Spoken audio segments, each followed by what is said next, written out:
Salut à tous et à toutes, petit KMVP, ça faisait bien longtemps que j'en avais pas fait un. D'ailleurs, je trouve ça même d'ailleurs étrange de parler tout seul face à une caméra. Mais bon, on s'en fout parce qu'on n'est pas là effectivement pour écouter mes sentiments personnels par rapport à ma propre vie. Je me suis senti dans l'obligation de faire un petit KMVP. La chaîne est un peu laissée à l'abandon, comme ceux qui y sont abonnés, c'est-à-dire pas grand monde, auront pu le constater. Je remercie encore les gens de rester abonnés à cette chaîne. Et il y aura des vidéos une fois de temps en temps quand l'envie me prendra, tout simplement, quand je trouverai la nécessité de dire quelque chose publiquement. Enfin bref, donc on s'en fout, parce que là c'est du remplissage. Mais vous avez à peu près compris ce que je voulais signifier. Alors, ben, j'ai décidé, 54 secondes, de faire, je regardais la longueur déjà de l'intro, de faire une petite vidéo pour discuter un petit peu de ce qui s'est passé ces derniers mois, puisque je n'ai pas fait grand-chose, je n'ai pas dit grand-chose. En fait, j'ai envie de dire pourquoi, même si ça n'est pas la question de ce KMVP, bah, j'estime que de toute façon tout le monde parle sur tout. Tout le monde donne son avis sur tout aujourd'hui. Bon, bah évidemment, hein, c'est l'essor de la technologie, les réseaux sociaux, tout ça, qui maintenant sont passés dans le domaine commun.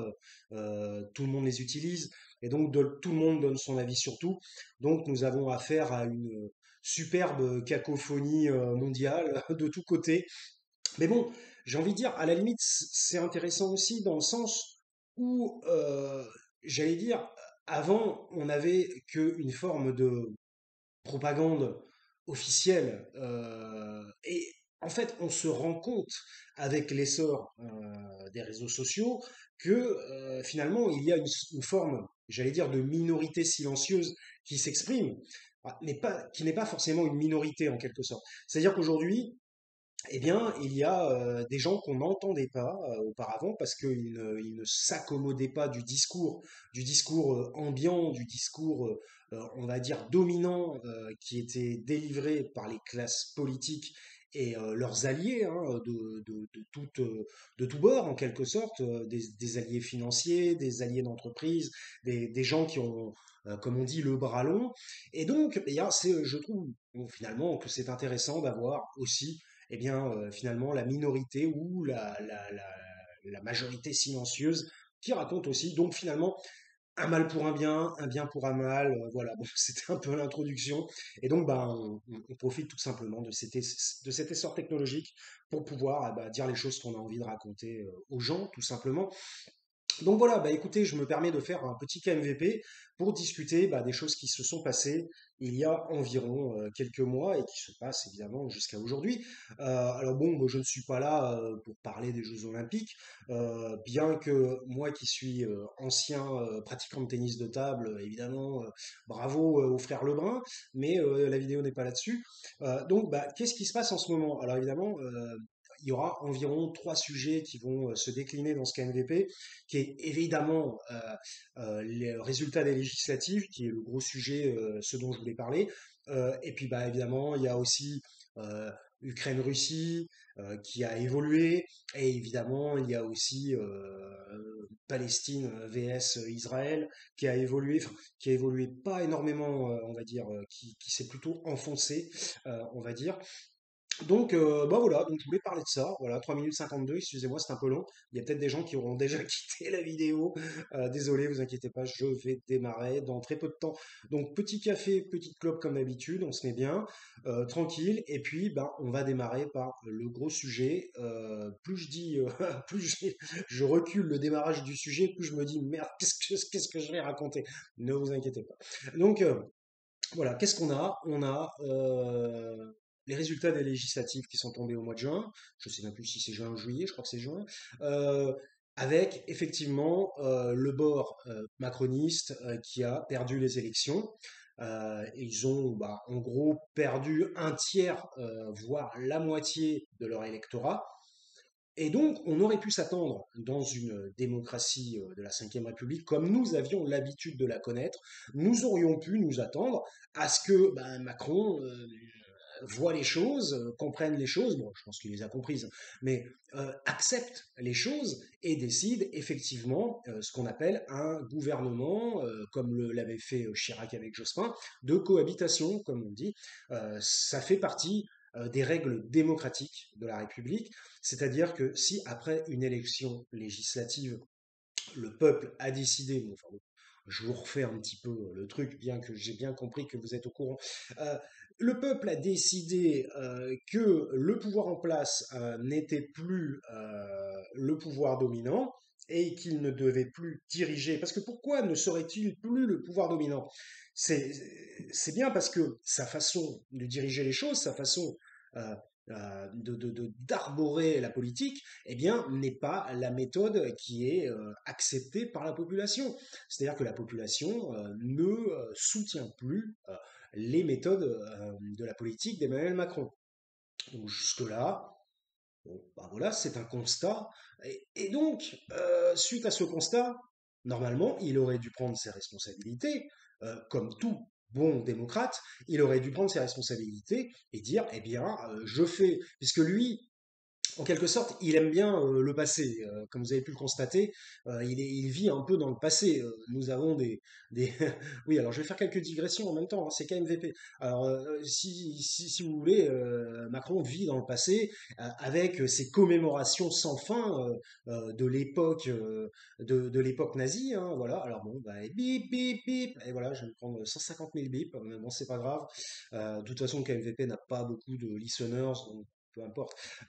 Donc, je ne sais pas si vous avez remarqué, parce que en fait, le but, ça n'est pas que j'enfonce des portes ouvertes, mais c'est que je dise un petit peu, que j'apporte un petit peu ma pierre personnelle à l'édifice de la compréhension des événements, voilà, grâce à mes compétences personnelles, tout simplement. Et donc, je ne sais pas si vous avez remarqué, petit aparté, que Macron adore les commémorations de la Seconde Guerre mondiale. Alors, j'ai envie de dire, oui, que l'on commémore effectivement la Seconde Guerre mondiale, ça a toujours été quelque chose qui a été présent. Moi, je me souviens, j'allais au monument aux morts avec ma mère qui était instite, parce que j'étais malheureusement, malheureusement entre guillemets, ouais, parce que c'était pas forcément super.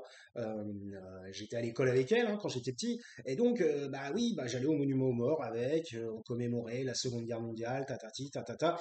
Voilà, ce sont des choses qui sont tout à fait normales dans, enfin voilà, au niveau de la France. Mais c'est-à-dire trop, c'est trop. C'est-à-dire des commémorations. Dans le temps, il y avait la commémoration du débarquement, tout simplement, ou la commémoration de la fin de la guerre. C'est à peu près les deux seules commémorations qu'on avait. Mais avec Macron, on a des commémorations. Alors là, maintenant, c'est le débarquement dans le sud.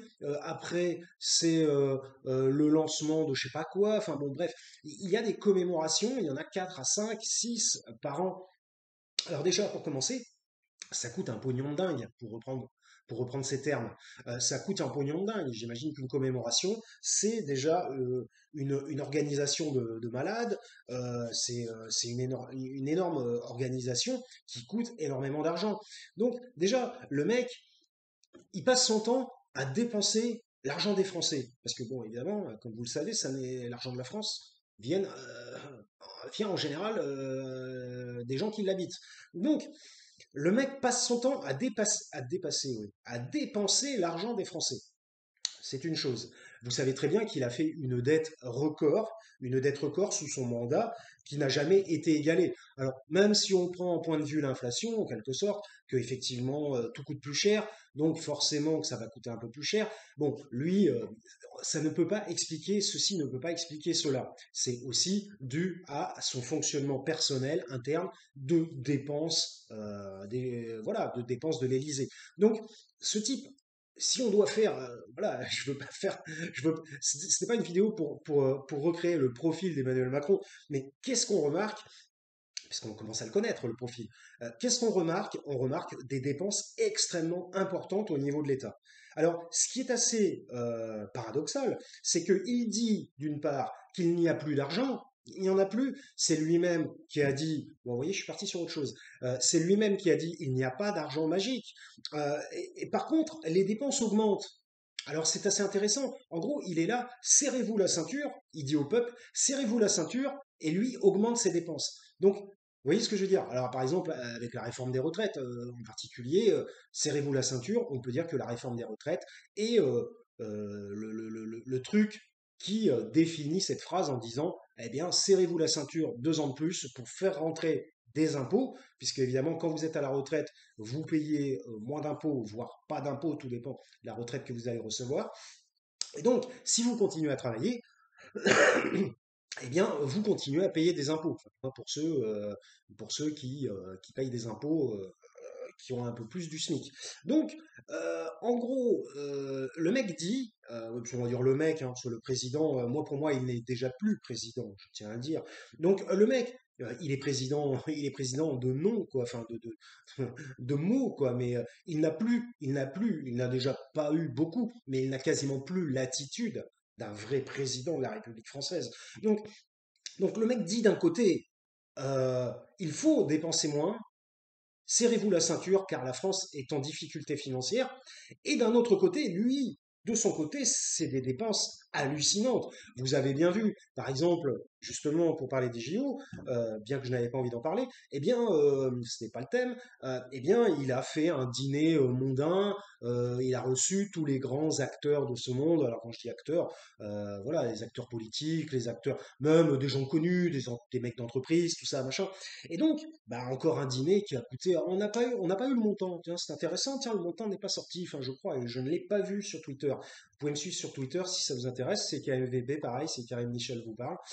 Voilà, je serais ravi de vous mettre un like, hein, parce que je mets plus de likes que j'en reçois. Donc, comme quoi, je suis gentil, hein.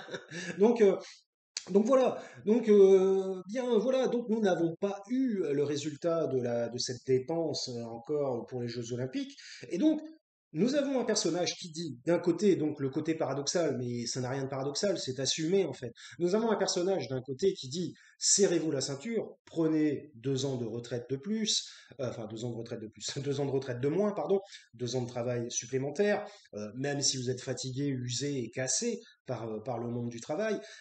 Et moi, par contre, de mon côté, moi, je continue mes petites, entre guillemets, sauteries, je continue voilà, mes petites pérégrinations en faisant des repas de luxe, je continue à vivre dans l'opulence, voilà. Donc déjà, rien que ça, même sans parler des législatives, rien que ça, il y a un problème. Il y a un problème à ce niveau-là. Et d'ailleurs, je pense, vous savez, le KMVP commence à se lancer, je pense, parce que je n'avais pas fait depuis longtemps, alors c'est pas évident de retrouver la hargne, vous voyez ce que je veux dire. Euh, euh, je pense que ce type, de toute façon, il va y avoir des soucis une fois qu'il ne sera plus aux commandes. Un peu comme Sarkozy, hein, en quelque sorte, hein, Sarkozy qui est un triple procès, hein, et qui est toujours actif en quelque sorte, qui se promène à droite à gauche, est invité d'ailleurs. Au dernier truc de Macron, il était là. D'ailleurs, il a une sale face, hein, je tiens à le dire. Moi, je l'appelle Diablo Sarko. Et en vieillissant, ça ne s'arrange pas. Ça ne s'arrange pour personne, c'est clair. Mais lui, ça ne s'arrange absolument pas. Il a une tête de plus en plus. euh, on ne sait pas trop quoi. Ça ne devient plus humain quoi. Donc, euh, donc il était encore là. Donc, si vous voulez, il n'est jamais loin. Et je l'ai dit dans une vidéo que Sarko était le maître à Macron. Personne ne croit, tout le monde dit ah mais Sarko c'est le mec, voilà machin. Non non non, mais Sarko, il a continué à maintenir ses liens, à maintenir sa domination. De toute façon, lui, il était vraiment bien atteint. Et d'ailleurs, je me souviens à cette époque, je me disais, on n'aura pas pire. C'est impossible d'avoir pire que Sarkozy. Maintenant, je dis c'est impossible d'avoir pire que Macron. Mais comme je suis quelqu'un qui apprend avec le temps, je me dis si j'ai dit ça de Sarkozy, quel sera le prochain? Peut-être que je vais dire ça aussi de Macron. Donc, nous avons, pour résumer, je bois un petit peu de café,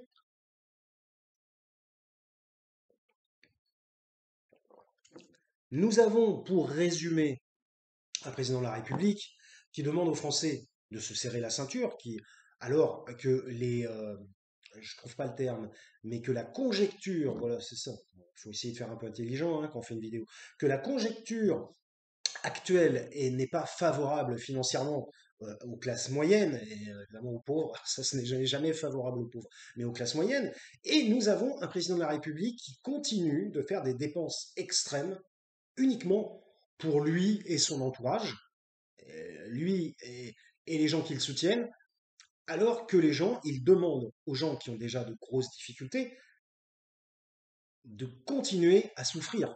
Donc déjà, j'ai envie de dire, sans parler des législatives, rien que ça, signifierait que ça n'est pas un bon président de la France.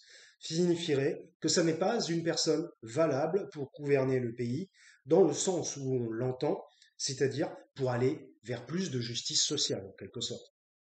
Et fiscale. Mais bon, je veux pas faire le mec de BFM. Donc voilà, parce que BFM, ça parle beaucoup d'argent, comme vous avez pu le remarquer. Je me suis renseigné d'ailleurs récemment, bon, alors quand j'ai renseigné, hein, Wikipédia, hein, donc Wikipédia, il y a du vrai, il y a du faux, il faut pas tout prendre ce qu'on lit pour argent comptant, mais on va dire en conserver environ 70% ou 50%. Donc bon, voilà, je me suis un peu renseigné sur Drahi.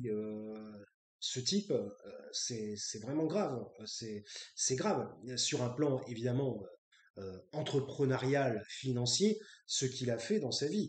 Je me souviens à l'époque, dans les années 2000-2005, parce que je suis plutôt jeune, eh bien, on parlait de holding, on parlait de mainmise, de forçage, de rachat d'entreprises et tout ça, et on disait que c'était pas cool de faire ce genre de choses, que c'était la guerre des entreprises et tout. Aujourd'hui, on n'en parle même plus. Aujourd'hui, c'est passé dans les choses courantes. C'est normal, en quelque sorte. C'est une sorte comment on pourrait dire, je trouve pas le terme, mais bon, c'est pas grave. Enfin, c'est-à-dire avant, sur certaines choses, les gens, ben voilà, ils disaient ça n'est pas normal que ces choses se passent. Aujourd'hui, ces choses se passent et les gens trouvent ça normal. Mais ça, c'est un phénomène psychologique qui est en rapport avec, je pense, un phénomène même, on pourrait dire, psychobiologique, qui est en rapport avec l'adaptation par rapport au milieu, c'est-à-dire tout simplement les lois de l'évolution. À partir d'un moment où vous voyez une situation qui se reproduit de manière importante, de manière enfin souvent, eh bien, votre cerveau, en quelque sorte, commence à accepter cette situation. Euh, D'ailleurs, c'est normal, en quelque sorte. C'est ce qu'on appelle le principe de réalité en psychanalyse. Eh bien, le cerveau commence à reconnaître cette situation comme banale, normale, puisque il ne peut pas vivre en quelque sorte. Alors quand je dis il, vous, hein, parce qu'on ne fait qu'un avec notre cerveau, on ne peut pas vivre en étant dans une souffrance extrême psychique constamment, puisque ça ne mène pas bien loin, ça mène à des actes qui peuvent être très très graves, comme vous le savez. Donc le cerveau, en quelque sorte, banalise. Alors quand je dis le cerveau, c'est pour faire un peu plus neurologue, mais en fait c'est complètement con. Le cerveau, c'est nous, hein. Donc moi aussi, ça me gave la neuropsychologie là, du style tout est action électrique, tout est chimique, électrique, non, non, non. Non. La pensée, on ne sait toujours pas d'où elle provient, hein, je tiens à le dire. Donc, si vous voulez, une forme de banalisation, nous allons revenir à notre sujet des législatives tout de suite, donc une sorte de banalisation des événements. Mais ça, c'est en fait une méthode de sauvegarde pour le cerveau, de sauvegarde vitale, tout simplement. Donc voilà, donc petite parenthèse terminée.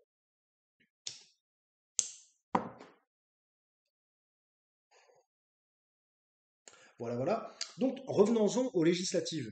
Donc nous avons Donc, comme je le disais en première partie, nous avons un personnage qui déjà ne devrait plus être présidentiable en quelque sorte. Évidemment, il ne va pas se représenter, quoique on n'en sait rien. Il va peut-être trouver une combine. Mais en gros, devrait être, ne devrait plus, enfin, je pense que c'est un peu le cas, être perçu comme un président démocratique d'une part et un président, bah voilà quoi, qu'on reconnaît comme étant le président. Il a une façon de faire qui est, enfin, voilà, quoi, qui n'est pas euh, en, j'allais dire en lien, c'est pas le bon mot. Il a une façon de faire qui ne va pas dans le sens de ce que moi j'ai connu depuis que je suis né, hein, je suis né en 74. Il a une façon de faire qui ne va pas dans le sens de la démocratie française telle qu'on l'a connue ces 50 dernières années, tout simplement. Donc à partir de là, ça veut dire, bon, déjà d'une part, qu'il veut le faire, il veut faire différemment, soit. Mais alors différemment pour faire du mieux, pas pour faire du plus mauvais. Donc voilà, donc déjà à partir de là, il y a déjà, on va dire, une couille dans le potage à partir de là. Maintenant, nous avons les législatives. Nous sommes à 20 minutes, c'était une longue introduction, j'en suis bien désolé. Nous sommes aux législatives. Donc là, nous sommes aux législatives. Donc, son parti perd et il dit, bah non, en fait, personne n'a gagné. Parce que, en fait, lui, alors vous voyez, alors je vais donner ma petite explication personnelle. Lui, qu'est-ce qu'il voit? Il voit, en fait, uniquement des partis. Il ne voit pas des blocs. Par exemple, vous avez le NFP qui a formé un bloc. Lui, il ne voit, parce que lui, en fait, et pourtant, lui, c'est un bloc lui-même, mais il ne veut pas le reconnaître, parce que il est avec comment ça s'appelle, les gens de Bayrou. Je ne sais plus comment ils s'appellent. Ils ont tellement un parti tellement inexistant, mais ils ont quelques députés qui peuvent voter. Lui aussi, c'est un bloc. Parce qu'en fait, Macron, il rassemble, évidemment, les macronistes, il rassemble les bayroutistes, je ne sais pas comment on dit, ceux qui sont avec Bayrou. D'ailleurs, enfin, c'est vraiment, ce sont des larbins, ces gens-là, je tiens à le dire, ce sont des larbins, surtout ceux, alors Bayrou, que ce soit un larbin, ça n'est pas étonnant, hein. Déjà, il faut signaler que ce type a eu des problèmes de justice, hein, déjà, hein, et pourtant, il est toujours voilà, en haut de l'affiche, quand il parle, tout le monde doit l'écouter, tatati, tatata. Ces gens qui sont les sous-fifres de Bayrou et donc qui votent exactement comme Bayrou leur dit de voter, c'est-à-dire pour les macronistes, mais enfin, je veux dire, enfin, ces gens-là, enfin, excusez-moi, mais les gens qui sont dans ce, comment ça s'appelle, dans ce parti politique, mais enfin, vous n'existez même pas, vous n'avez pas d'existence, vous n'avez pas de personnalité, vous n'avez rien du tout. Bayrou vous dit de voter pour Macron, vous votez pour Macron. Ah, voilà. En fait, ils prennent leur thune, ils prennent leur pognon, et puis c'est tout, quoi, hein. C'est tout ce qu'ils font, hein. Donc voilà. Donc Macron lui-même est un bloc, déjà. Le macronisme, les gens de Bayrou, je ne me souviens plus du nom, l'UDI, l'UDF, je ne sais plus. Je ne me souviens même plus du nom de son parti, ridicule. Et aussi certains personnages des LR aussi. Bien que les LR sont en train de se couper en morceaux, puisque les LR, anciennement les sarkozystes, il y en a qui partent au RN et il y en a qui partent chez les macronistes et il y en a qui restent chez les LR. Donc en gros, ils sont divisés en trois parties, les LR. Donc les macronistes sont un bloc eux aussi, et d'ailleurs ils récupèrent même quelques voix de députés de trucs enfin, qui n'ont pas de nom de parti politique. En fait, en gros, ils récupèrent plus un, plus 2 à droite, plus 2, plus 3. Mais vous voyez, hein, c'est avec les petits nombres, avec les petits chiffres qu'on arrive au grand nombre, hein, finalement. Donc, donc en gros, lui-même est un bloc. Macron lui-même est un bloc. Mais par contre, il ne reconnaît pas le bloc de gauche qui a gagné. Le bloc de gauche, il a gagné. Il ne le reconnaît pas. Alors que lui-même est un bloc. Mais lui ne reconnaîtra même pas que son parti est un bloc. Alors évidemment, les macronistes, j'allais dire, font peut-être 2 tiers du bloc, un peu plus. Mais ils reçoivent une proportion non négligeable de voix pour eux qui proviennent d'autres partis politiques. Et ça, le mec, ah non, non, non, non, non, non, vous êtes macroniste. À partir du moment où vous votez pour moi, vous êtes macroniste. De toute façon, nous sommes dans un culte de la personnalité, ce type. Mais de toute façon, la chute n'en sera que plus grande, et c'est pour ça que c'est intéressant.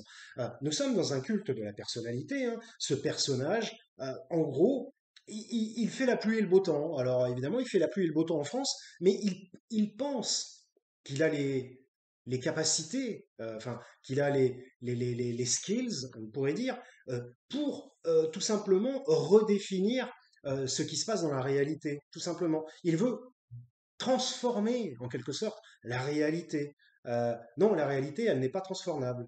La réalité, elle est ce qu'elle est. À partir du moment où vous avez une pierre, j'en ai une là, qui tombe sur la table, la réalité est que la pierre est tombée sur la table, et non pas que la table est tombée sur la pierre. Ah donc, c'est ça Emmanuel Macron. Emmanuel Macron, c'est je transforme, je travestis, sans faire de mauvais jeu de mots, la réalité à à mon pouvoir, quoi, à ce que ça me serve. Donc, nous sommes psychologiquement, dans un personnage de ce style-là. Donc, alors, ce qui est intéressant, évidemment, hein, on peut dire que, alors c'est bizarre, hein, je suis en train de dériver sur une analyse psychologique, mais bon, évidemment, c'est un personnage qui est dans un état de toute puissance, l'état de toute puissance qui a été défini en psychanalyse, souvent se rapporte à un état infantile, hein, puisque le fait d'être adulte fait que nous prenons le principe de réalité comme très important, comme très fort pour, euh, pour mentaliser les choses par la suite. Emmanuel Macron, en fait, je pense que le type, à partir du moment où il a été élu président, il a pété un câble, en quelque sorte. Il a pété un câble. Bon, voilà. Donc il a pété un câble et nous en sommes là, où nous en sommes aujourd'hui. 7 ans après, hein. Je comprends toujours pas comment il a été réélu. Alors ça, bon, alors, évidemment, je comprends, hein, barrage, ORN, tatati, tatata, mais bon, voilà. Enfin, oui, ce sont des méthodes étranges, qui, bon, c'est comme ça que ça s'est passé. Donc, il faut accepter la réalité aussi, comme je le disais. Donc, voilà. Donc, nous avons pour en revenir aux législatives, excusez-moi, très grosse digression. Pour en revenir aux législatives, nous avons donc le bloc macroniste. Alors c'était donc pour expliquer que Macron avait un bloc au départ, bien qu'il ne l'entende pas ainsi.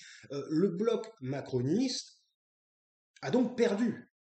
Il a perdu les élections législatives. Qu'est-ce que les élections législatives? Ce sont les élections des députés de l'Assemblée nationale qui sont les représentants, on va dire, les plus proches, entre guillemets, hein, parce que bon, après, il y a les maires, comment dire, les élus départementaux, tout ça, mais bon. Je pense à la limite que les députés sont plus proches du peuple que les maires et les élus départementaux qui déroulent le tapis rouge au plus fort, en quelque sorte, à celui qui domine et qui dirige. Donc ces gens-là ne sont que des scribes, en quelque sorte, de la politique qui est faite dans le pays, qui est délivrée dans le pays.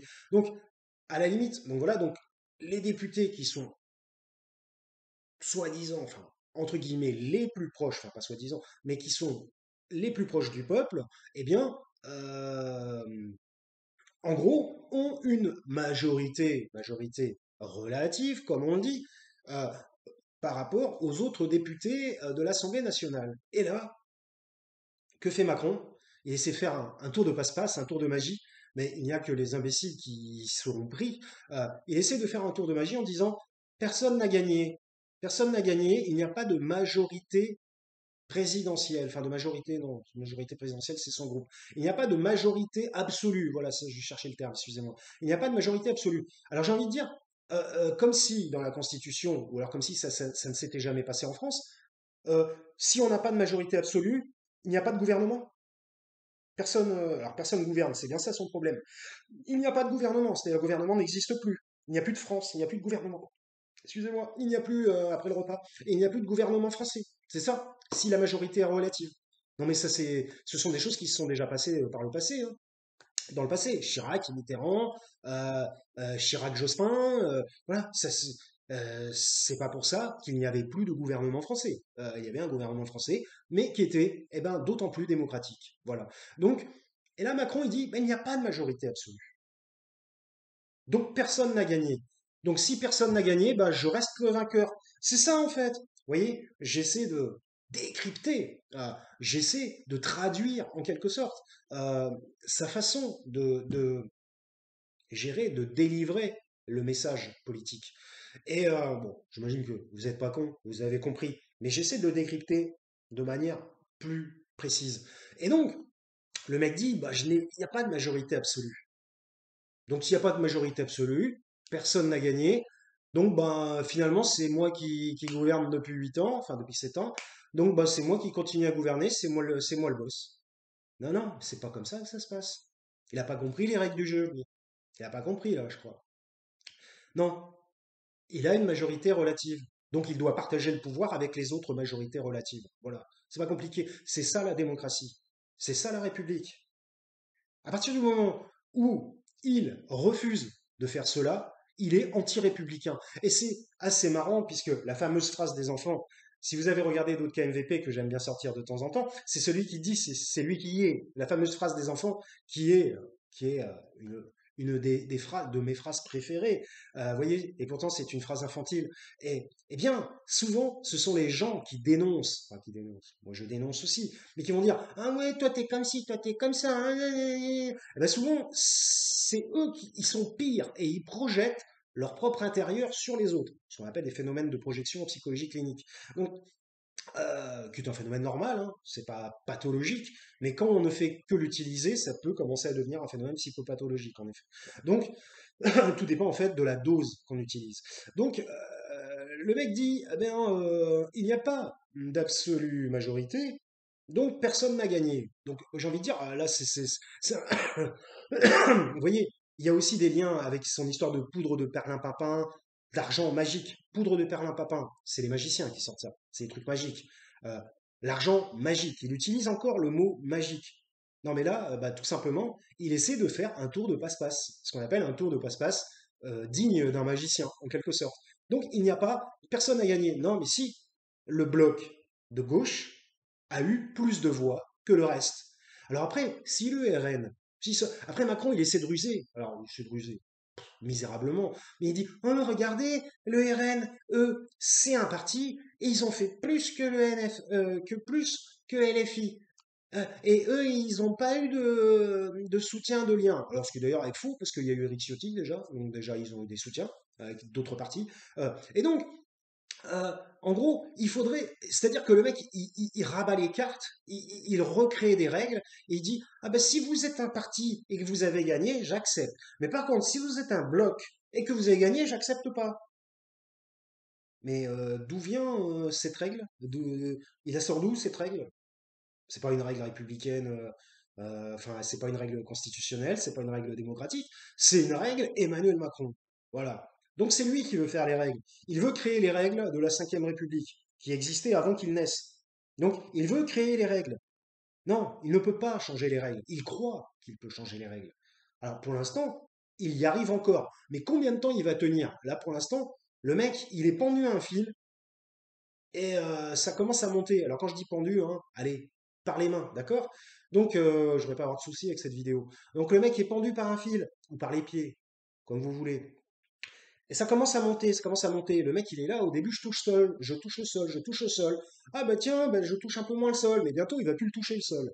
Parce que tout ce qu'il fait est antidémocratique. Et ça fait longtemps que je dis. Si vous regardez quelques vidéos de KMVP, eh bien, ça fait déjà 4 ans que je dis qu'il est antidémocratique. J'ai commencé à le dire à partir des Gilets jaunes.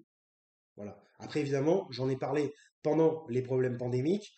Voilà. Mais bon, moi, voilà, bon, la pandémie, j'en ai pas fait tout un cirque. Il y en a enfin, voilà, qui font une obsession là-dessus. Mais oui, oui, c'était très grave, c'est vrai. Mais si avec ça, s'il n'y avait que ça. Bon, bref. Donc le mec dit, pour en revenir aux législatives, le mec dit, oui, hein, je fais pas des KMVP souvent maintenant, alors ça sera encore une heure, je suis désolé. Et j'ai envie de dire, si vous avez un peu de temps à perdre, eh bien voilà, vous faites un peu de nettoyage en écoutant, ou alors, je ne sais pas, bah, pour vous endormir. Moi j'écoute des mecs qui parlent hein, pour m'endormir, voilà. C'est toujours sympa parce que je vis seul, donc bah voilà, hein, c'est la vie, hein, et donc bah j'ai 2 chats quand même. Et donc, eh bien, j'écoute des mecs qui parlent, ça m'endort. Ça me rappelle ce que faisait ma mère avec sa radio aussi. RIP. Et donc, eh bien, aujourd'hui, il y a Dolan qui est mort. Elle était fan. Elle s'est fait avoir comme tout le monde. Moi, je suis pas du tout fan d'Alain Delon. Mais enfin, bref. Revenons à nos moutons, puisque ça n'est pas très important pour les KMVP, ce genre de choses. Eh bien, voilà, suite aux législatives, voilà, il faut que je prenne un coup de café, excusez-moi. Macron ne reconnaît donc pas sa défaite. Voilà. Il ne reconnaît pas sa défaite. Alors, c'est marrant, il dit qu'il n'a pas gagné. C'est assez intéressant, parce que je veux dire, si un journaliste avait un petit peu de couilles, il pourrait le confondre en 2 secondes. Et il dit, bah oui, vous ne reconnaissez pas votre défaite, mais néanmoins, vous ne dites pas que vous avez gagné. C'est-à-dire, vous ne dites pas c'est une victoire. Alors, si c'est pas une victoire, qu'est-ce que c'est? Non, mais parce que là, on est un peu, limite un petit peu dans le régime du sport. Lorsque vous n'avez pas gagné, qu'est-ce que vous avez? Bah, vous avez perdu. Bah, je veux dire, il n'y a pas 50 solutions. Vous pouvez pas être entre gagnant et perdant. Du style, bah non, j'ai ni gagné ni perdu. Alors, ni gagné ni perdu, ça s'appelle match nul. Match nul, ça existe dans le sport, à la boxe, ce genre de choses. Euh, Voilà, match nul, ça existe. Au foot, ça existe. Mais c'est quelque chose qui est lié au monde du sport. Il n'y a pas un match nul réellement dans la vie. C'est soit vous avez réussi, soit vous avez échoué. Il n'y a pas 50 000 solutions. Alors moi, c'est ma perception. Après, il y en a qui vont dire oui, mais les réussites, les échecs, ça n'existe pas. Oui, on peut partir dans un délire ésotérique. Tout le monde il est beau, il est gentil, tout le monde est au même niveau. Mais bon, non. Si vous avez réussi, vous avez réussi. Si vous avez échoué, vous avez échoué. Ce n'est pas compliqué. Donc, donc, il a échoué. Donc, la réalité, c'est qu'il a échoué parce que son parti n'a pas réussi à obtenir de majorité présidentielle. Et là, il a échoué. Et là, qu'est-ce qu'il dit? Eh ben non, tout continue comme avant. Donc là, il y a un problème. Il y a un problème démocratique. Il y a un problème constitutionnel.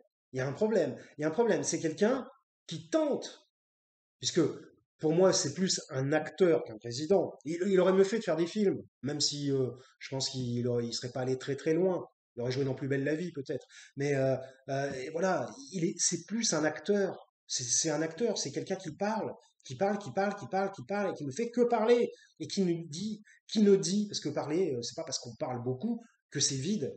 La preuve. Mais c'est parce que, voilà, il ne fait que parler et il n'y a rien dans son discours. Son discours est plat. Son discours est là pour vous manipuler, pour vous. Bah, c'est un discours manipulatoire, je dirais, oui, effectivement. De toute façon, il y en a beaucoup hein, qui ont essayé de traiter la psychopathologie de notre président hein, et qui en sont venus à cette conclusion. Moi-même, ayant un bon bagage en psychologie clinique, je ne peux malheureusement qu'acquiescer. Donc, bravo à eux pour leur diagnostic. Eh bien, eh bien, voilà. Donc, on a un personnage qui se refuse, qui s'entête, qui ne veut pas reconnaître la réalité et qui ne veut pas, j'avais le terme, je l'ai perdu, qui ne veut pas, bah, en gros, il y a une réalité. En gros, il y a deux réalités pour Emmanuel Macron. Il y a la réalité de ce qui s'est passé dans les urnes et il y a la réalité que lui décide. Vous voyez au point, c'est assez hallucinant quand même, au point narcissique où il en est rendu. C'est-à-dire qu'il y a deux réalités. Il y a la réalité, je viens de le dire, donc je me répète, des urnes, et il y a sa propre réalité qui n'accepte pas la première réalité. Donc, vous savez ce que je vais dire? Ah, mais j'étais pas là pour faire un diagnostic psychologique d'Emmanuel Macron.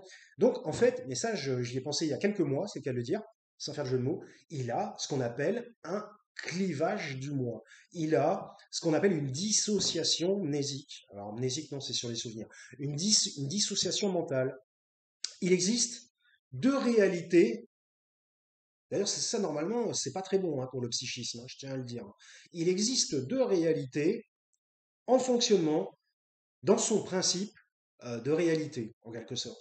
Donc, c'est-à-dire que le gars, enfin, voyez le truc, c'est impossible normalement. Vous ne pouvez pas avoir deux réalités. Par exemple, moi, malheureusement, ma mère est décédée. J'ai eu, j'ai toujours énormément de mal à l'accepter. Mais c'est une réalité, elle est morte. Donc, je peux pas dans mon moi dire à la fois ma mère est vivante et ma mère est morte. Vous voyez ce que je veux dire? C'est impossible. Ça va créer un bug informatique total. Là, je veux dire, le logiciel ne va plus fonctionner. Bien que je n'aime pas qu'on parle de logiciel pour parler du psychisme, ça n'est pas du tout pareil. Bien que, mais tout le monde dit, ah, moi j'ai un problème logiciel.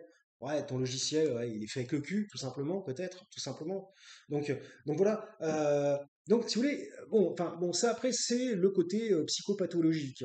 Je n'étais pas vraiment là pour parler de ça, mais comme KMVP, c'est à l'arrache. Donc, bon, bah voilà, je parle de ce qui me vient. Donc, vous voyez, au niveau des législatives, alors voilà. Ah ouais, je voulais parler aussi des. Bon, bref, ce sera peut-être un KMVP un peu plus long que d'habitude, parce qu'on est déjà à 38 minutes hein, quand même. Donc, si vous voulez, euh, on a un problème où il n'accepte pas la réalité, il transforme la réalité. Et il dit, bah, personne n'a gagné. Bon, là, pour l'instant, je ne fais que répéter ce que j'ai déjà dit. Il dit, personne n'a gagné. Parce que pour lui, gagner, c'est uniquement la majorité absolue. Mais c'est complètement faux. Ça, c'est lui qui l'annonce, c'est lui qui l'avance. Gagner, c'est aussi une majorité relative. Et donc, qui dit majorité relative, dit une découpe de l'Assemblée nationale en divers positions, en divers clans, en divers partis.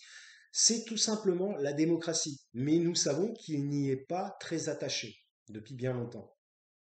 Donc non, mais lui, de toute façon, sa chute ne va être que plus forte. Hein. Je veux dire, plus il pousse le bouchon loin, comme on dit, comme disaient les vieux, et plus ça va être compliqué hein, pour lui. Hein. Il aura de plus en plus de mal à revenir vers la berge. Tant pis pour lui. Hein. Tant pis. Enfin, je veux dire, il ferait mieux de s'incliner. Enfin, moi, voilà, c'est mon avis. Je ne suis pas conseiller de l'Élysée.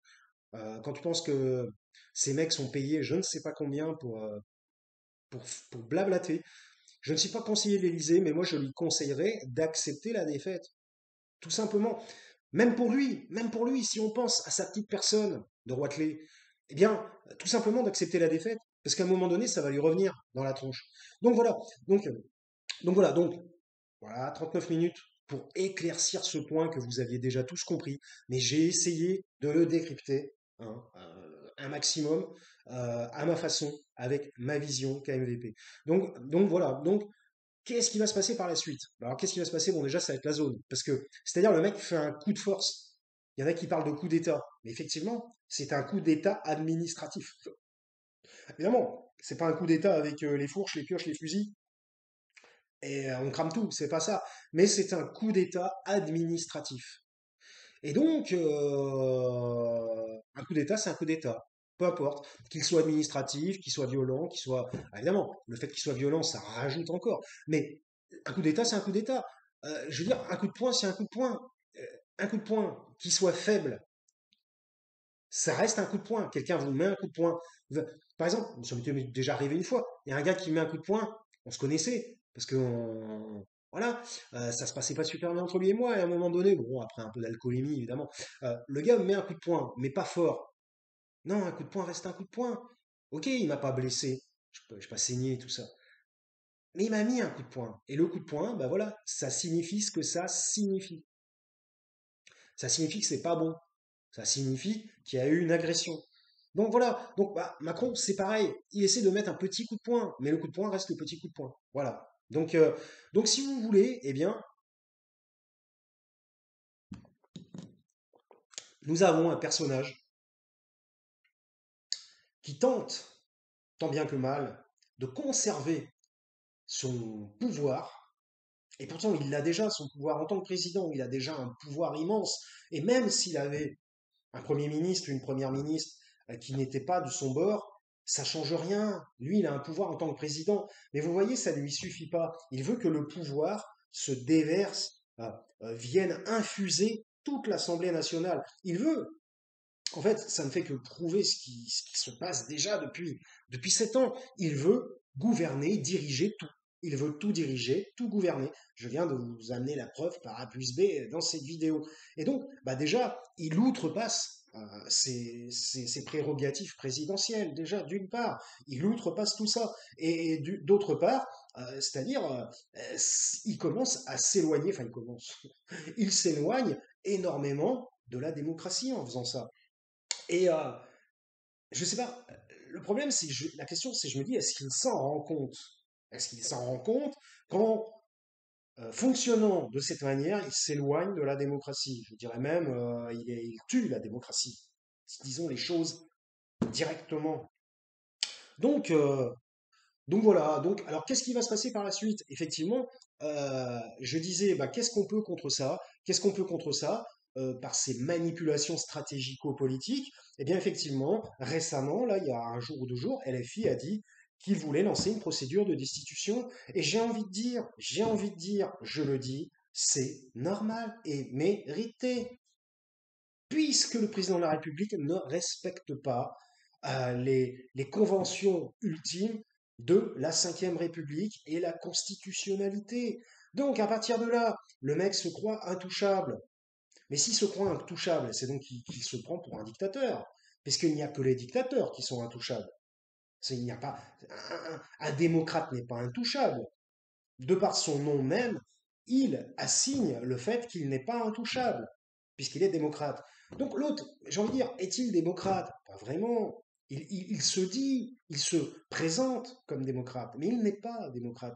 Et donc, effectivement, eh bien, puisque bébé ne veut pas reconnaître qu'il a versé le lait par terre, eh bien, il n'y a pas 50 000 solutions. À un moment donné, il faut lui dire, bébé, eh ben, tu vas plus être le bébé roi de la crèche.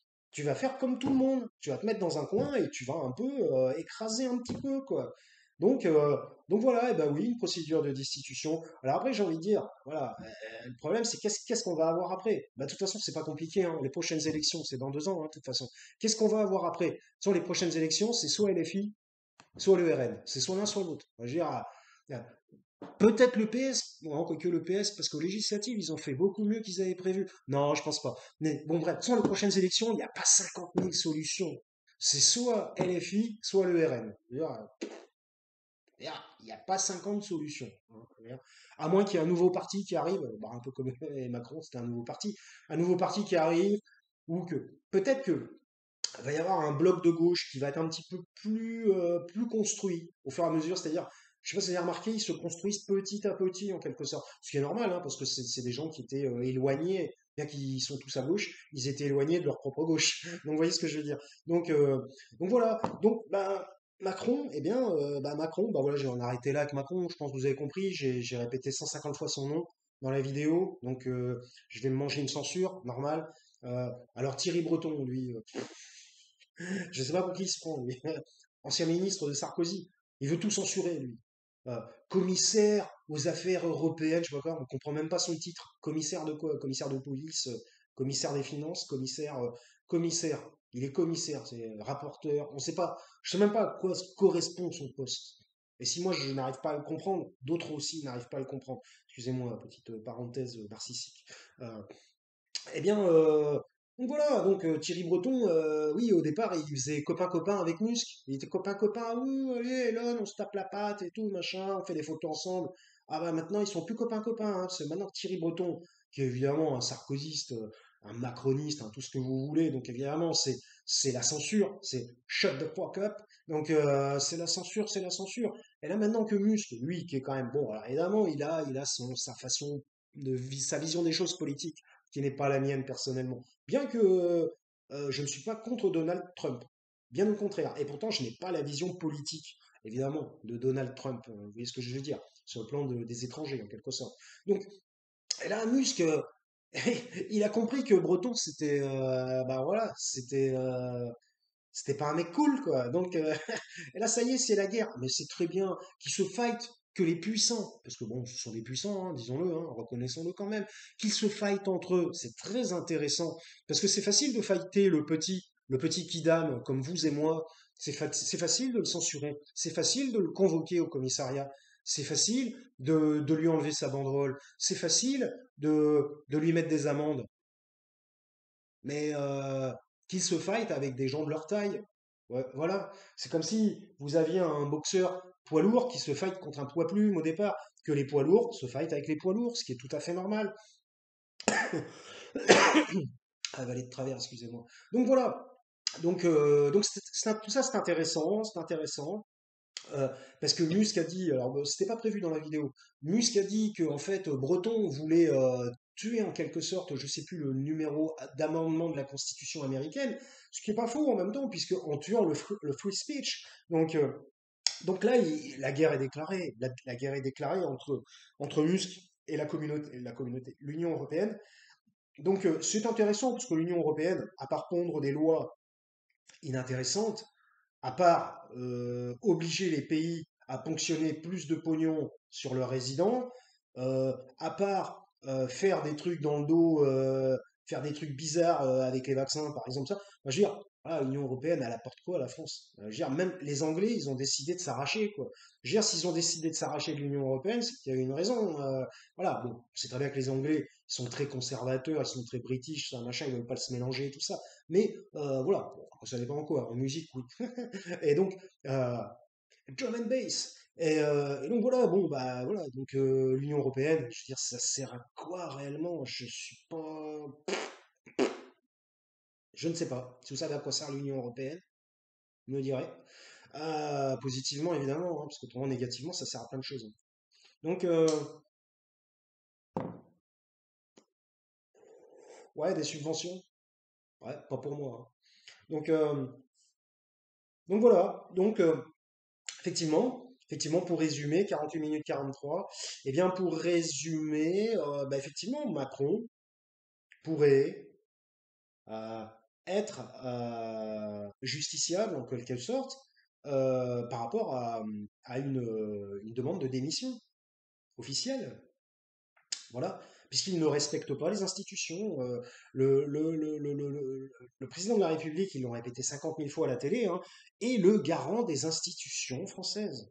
Et donc lui-même ne respecte pas les institutions françaises. Donc comment, je veux dire, la chose est simple, comment voulez-vous avoir un garant des institutions françaises qui lui-même ne respecte pas les institutions françaises? Ça veut dire qu'il n'est pas à la bonne place, il n'est pas à l'endroit où il devrait être. Et donc l'endroit où il devrait être, je ne sais pas où, je ne sais pas où c'est, mais néanmoins, ça n'est pas au poste de président de la République. Pour cela, et suite à cette argumentation, je, je fais comme si j'étais en train de lancer un discours officiel à la télé. Pour cela, et suite à cette argumentation sans faille, alors, toute argumentation a une faille, mais je pense que j'ai bien décrit les trucs, euh, eh bien, euh, Emmanuel Macron devrait être soumis à effectivement une procédure de destitution. Tout simplement. Et j'ai envie de dire, se lui ferait les pieds. Voilà. Donc, euh, donc voilà. Alors après, oui, c'est vrai, ça serait. Alors, oui, c'est vrai, ça serait. Ouais.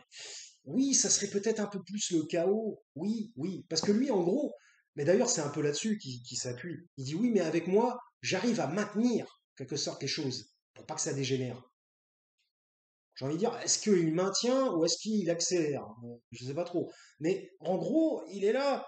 Et s'il y avait d'autres élections, bah, je veux dire, s'il est destitué, c'est pas compliqué, hein, ça lance des élections présidentielles dans la foulée.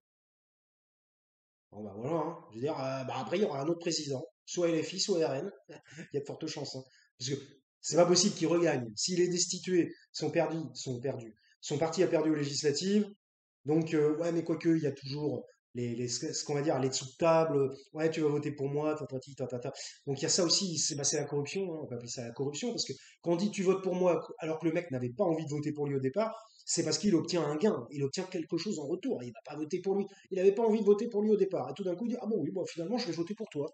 Oui, ah, you changed my mind, donc c'est bon, maintenant je vote pour toi. Non, mais non, soyons réalistes.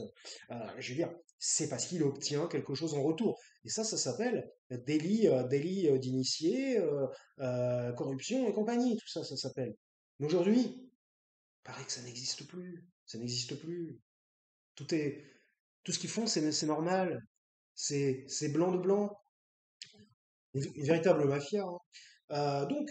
Donc voilà, donc bah oui, bah il devrait subir effectivement, et je suis d'accord avec LFI, il devrait, ou du moins les gens de gauche qui pensent ça, eh bien, il devrait subir une destitution, tout simplement. Il devrait, voilà.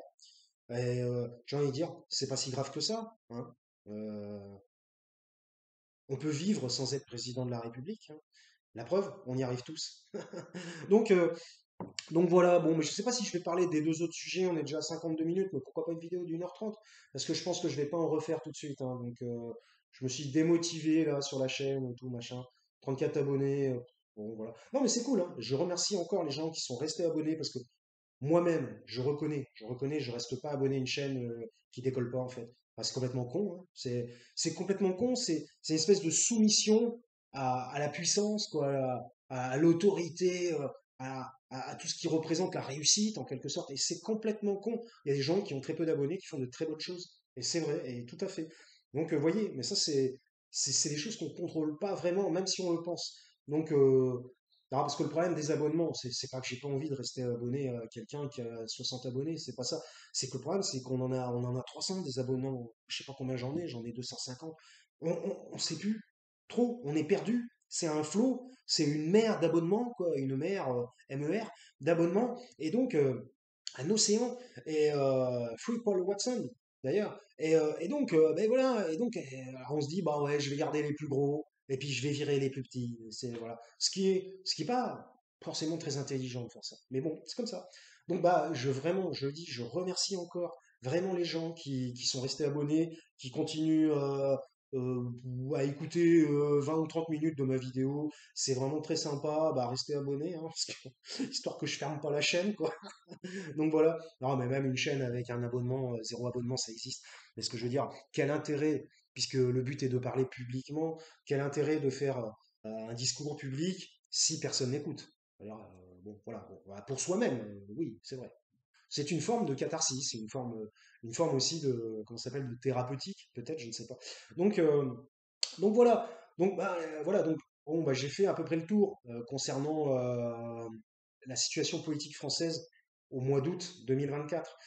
Maintenant, voilà, bon, est-ce que je parle de ça? Ouais, j'en parle vite fait, mais je vais pas m'étendre non plus parce qu'on est à 54 minutes. Bon, bah voilà, les guerres, les guerres. Alors bon, déjà, on n'en parle pas, mais en Afrique, c'est chaud, c'est très très chaud en Afrique. Bon, de toute façon, en Afrique, ça a toujours été très chaud, sans faire de jeu de mots. Mais oui, c'est très chaud. Il y a beaucoup de guerres en Afrique, il y a beaucoup de guerres, comment dire, entre des factions rivales, on ne sait pas trop qui c'est qui gouverne. C'est la zone. Mais bon, on ne peut pas tout savoir et tout connaître sur tout le monde, à mon avis. Donc, voilà. Donc, bon, qu'est-ce qui s'est passé en Ukraine-Russie? Voilà, bon, je voulais en parler un petit peu. J'en ai pas parlé depuis 6 mois, un an. Bon, vous connaissez peut-être, si vous avez suivi un peu KMVP, vous connaissez un peu mes positions. Euh, Bien que je comprends, enfin, je vais pas revenir dessus. Vous avez qu'à aller voir d'anciennes vidéos. Bon, alors voilà, on a l'Ukraine qui, selon moi, je vais aller à l'essentiel, dans un geste désespéré, hein, disons-le, a attaqué carrément le territoire russe. Non mais là, ils ont carrément pété les plombs. Alors je veux bien comprendre qu'effectivement, eux-mêmes ont été attaqués sur leur territoire. Alors ils se disent, ah, bah, nous, on a été envahis, donc on va les envahir. Oui, comme on dit, c'est de bonne guerre, sans faire de jeu de mots. Mais j'en fais pas mal, hein, finalement, vous voyez. Donc, c'est ce qu'on appelle la sémantique en psychisme. Euh, donc, les associations d'idées. Euh, mais j'ai envie de dire dans quel but? Parce que bon, la Russie, quand elle a envahi le Donbass, il y avait un but politique, stratégique. Voilà, il y avait un but. Voilà. Mais eux, ils envahissent la Russie, mais voilà, sans aucun but. C'est juste pour dire, bah voyons, on en est capable. Voilà. J'ai envie de dire, oui, combien de temps? Oui, oui, ça fait déjà 3 semaines, un mois. Mais combien de temps ça va durer? Parce que, bah, je sais pas, ils comptent marcher sur Moscou, peut-être, je n'en sais rien, mais je sais pas. Non, mais tout ça, c'est du vent, c'est du flanc. Alors après, bon, je reconnais que les mecs, ils ont des couilles, hein. Je reconnais les mecs, hein, pour tracer en Russie, hein, les soldats ukrainiens, je reconnais. Voilà, ils ont des couilles, les mecs. Mais ils vont repartir en morceaux. Voilà, ils vont repartir en plusieurs, euh, en plusieurs découpes, à la découpe. Donc, bon, ben, voilà quoi. Enfin, je veux dire, c'est une action désespérée. Et puis même, ça rajoute encore de l'huile sur le feu. Ça rajoute encore, alors que ça fait déjà au moins plus d'un an qu'il devrait être en pourparlers de paix, que Zelensky aurait dû un petit peu faire chapeau bas et puis dire bon, il va falloir passer aux négociations à un moment donné. Et non, non. Bon, après, qui c'est qui mange? Bah, c'est le peuple ukrainien, le peuple russe aussi un petit peu, mais beaucoup plus le peuple ukrainien. C'est encore bah, les gens d'en bas, comme d'habitude. De toute façon, il sacrifie sa population. Zelensky, sacrifie sa population pour sa guerre. Voilà, parce que c'est sa guerre. Parce que les Russes, ils n'ont pas demandé à contrôler toute l'Ukraine. Ils sont pas arrivés en disant ouais, vas-y, l'Ukraine c'est russe maintenant, terminé. Ils n'ont pas dit ça. Ils ont dit vous nous faites chier dans le Donbass. Hein, je vais revenir un petit peu sur les origines. Vous nous faites chier dans le Donbass. Ce que vous faites dans le Donbass, c'est pas bien, ça le fait pas. C'est un affront à la Russie. Ça attaque la Russie. On va pas revenir pourquoi. Hein, on va pas... Population pro-russe du Donbass, bombardée, tatati, tatata. Je veux dire, renseignez-vous. Et là, Zelensky il arrive, il dit ouais non mais moi vas-y, je vais en rajouter, en rajouter, en rajouter. Euh, je vais appuyer sur le champignon constamment. C'est un malade, lui.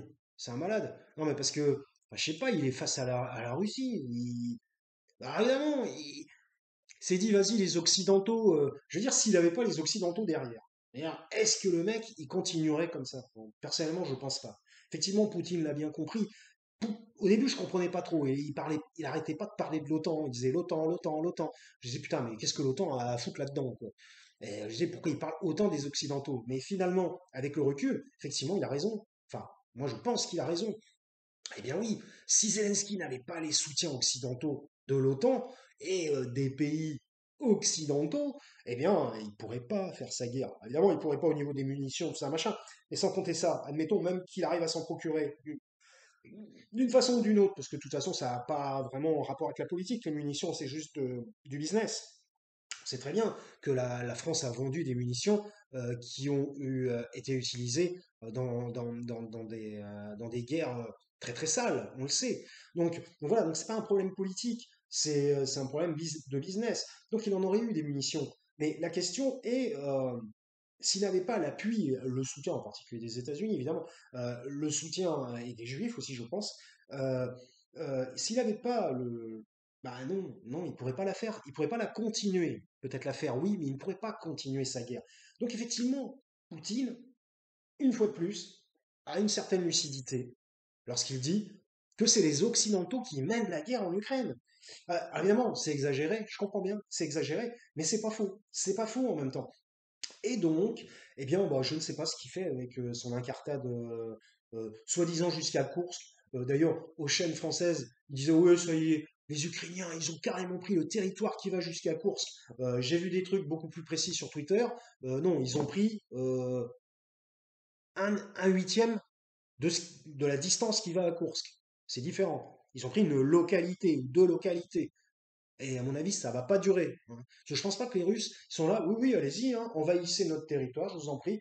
Passez, allez-y, la route est libre. Allez, allez, allez à Kursk.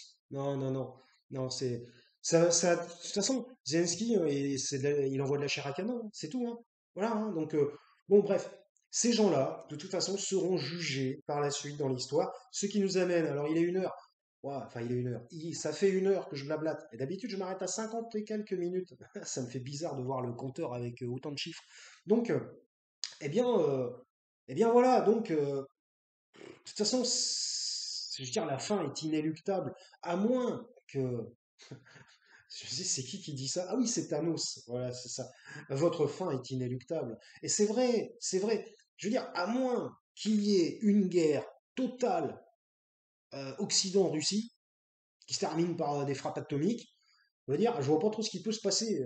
Enfin, je veux dire, ce qui peut se passer, la fin de Zelensky est inéluctable. Il va perdre. Je veux dire, alors évidemment, il sera toujours soutenu par les Occidentaux et tout ça, mais il va perdre. Enfin, je veux dire, l'Ukraine ne sera pas. Et la Russie ne va pas se barrer d'Ukraine. Alors, peut-être se barreront-ils du Donbass, mais à partir du moment où des traités de paix auront été signés et devront être respectés par les Ukrainiens. Ce que d'ailleurs, j'ai envie de dire, ça m'étonnerait que ça arrive. Mais bon, déjà, il faudrait que les traités de paix soient signés et en plus qu'ils soient respectés. Ça fait beaucoup de choses. Donc voilà, donc à mon avis, eh bien, pour l'instant, on ne sait pas, c'est point d'interrogation, c'est la zone, c'est la merde, c'est la zone, voilà, KMVP, c'est la zone. Donc voilà, donc eh bien voilà, bah écoutez, hein, l'avenir nous dira ce qui va se passer. Mais ça n'est pas un bon move, comme disent les jeunes d'aujourd'hui, bah, d'avoir voulu faire une incursion en Russie. Voilà. Je peux comprendre que c'est tentant. J'essaie de me mettre à la place, voilà, des Ukrainiens. C'est tentant, c'est vrai, parce que oui, oui, c'est une violation de territoire de la guerre, quoi. Enfin, je veux dire, de la Russie envers eux. Voilà, ils sont dans une guerre, il y a forcément une violation de territoire, hein. Parce que, quoique, peut-être pas toujours, mais souvent. Parce que le but, c'est de prendre un territoire, hein. Je veux dire, le but de la guerre, c'est généralement, il y a une prise de territoire à un moment donné, hein. Donc, je sais pas ce qu'il veut faire. Puis même, admettons qu'il arrive à prendre un petit territoire à l'est à l'ouest de la Russie ou à l'est de l'Ukraine. Admettons qu'il y arrive. Parce qu'il y a un front entre les deux, quoi. Il y a le front du Donbass. Donc lui, comment il va maintenir son territoire entre deux fronts? C'est compliqué, quoi. En fait, c'est impossible. Moi, je suis pas stratège militaire, mais je m'y intéresse un peu.